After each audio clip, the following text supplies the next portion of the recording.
Today I'm at the Sanalac Petroglyphs thanks to my friend Randall, and it's one of the, well, I think it's the only pictographic site in the Lower Peninsula.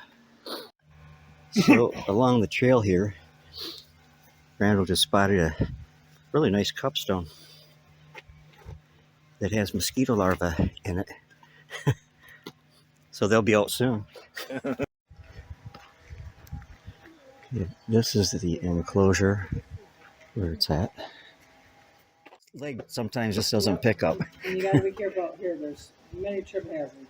The Cranbrook Institute was out here in 1930, and they did a mapping of the rock in a LiDAR scan.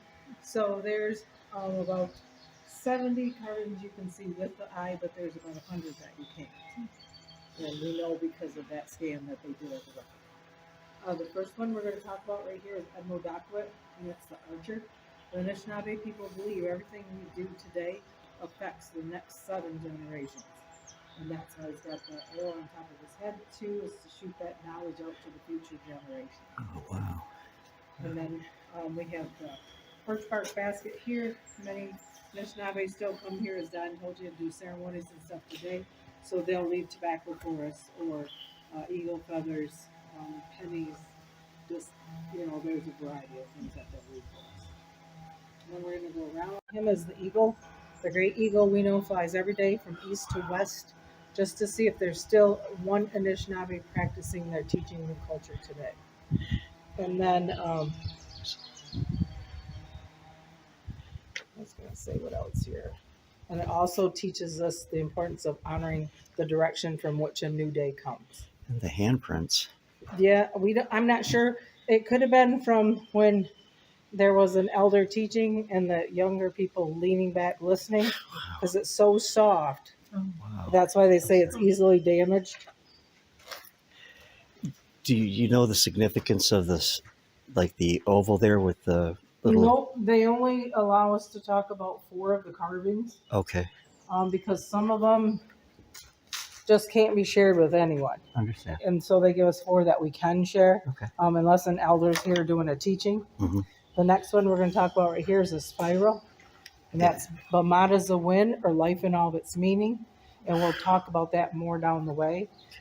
He probably, Don, told you about the carvings that were carved out and stolen. Yeah. There's one of the holes. Oh, here's one of the holes. And there's another one over here. That's where people actually took a carving off the rock. But, when was it done? It was before the state took it over in 1966. Because this used to be private property, and you used to have to go down the road and get a key, but there was only like a 4-foot fence up. Well, after a while, people are like, that's only a 4-foot fence. I can jump that. I'm not going to get that key. So then we started getting vandalism here. He may have said, but I didn't hear it. How old is the site, do they figure? 300 to 1400. 300 to 1400. So. He probably told you out there. Wow. Oh, wow. Look at that.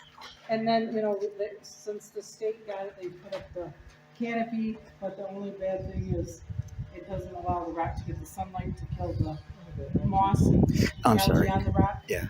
And then before they put the netting up this year, it used to be a bat haven. So every night we had to cover the rock, and every morning we had to take the rocks off, because that bat guano isn't good for us, and it's very acidic for rock. You'll see spots like here and over here, and this one here, that's from the bat guano dropping on the rock. Is there a record of what was there before somebody carved them out or took them out? No. Wow. Nobody has a knowledge of it. Wow. And this crack here, they figure is from the time of the Great Fire. You said that from the Cranbrook survey that was done, that these holes existed before they right. But it was still, this is the 7 prophecies or 7 teaching. The first 3 talk about their journey from east to west in the Anishinaabe travels. The 4th and 5th talk about the hard times that are coming. They would start to turn their back on the elders. Many diseases were brought over that our bodies couldn't fight. That's when a lot of the children were taken away and put in boarding schools, and there were several in Michigan that did that here. Took their kids away and then just put them in those schools. So then that led us to the time of the 6th fire, when things were getting a little better. but they believe that today we're in the time of the seventh fire. The young people are going back to their elders. They're asking to learn those teachings so that they can teach their children. They're starting to treat those elders with respect, to appreciate the ones we have left. And then I told you we talked more about this spiral right here, Vermont is the wind. The Anishinaabe people believe that once our physical body passes away, that our spirit continues on that journey. So we must treat everyone with love and respect. And that's all I have for you, unless you have questions. And they will be doing a teaching out here June 20th. It's a cultural teaching. The public's usually welcome. They ask that ladies wear a long skirt out of respect for the tribe.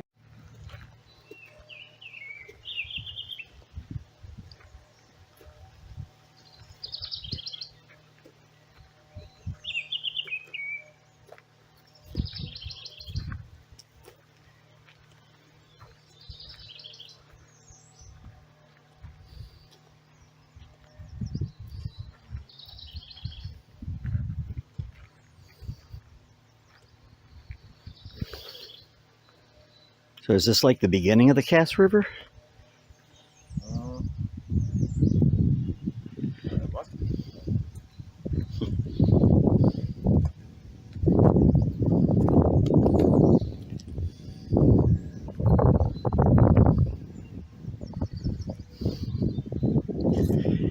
So go up on the bridge.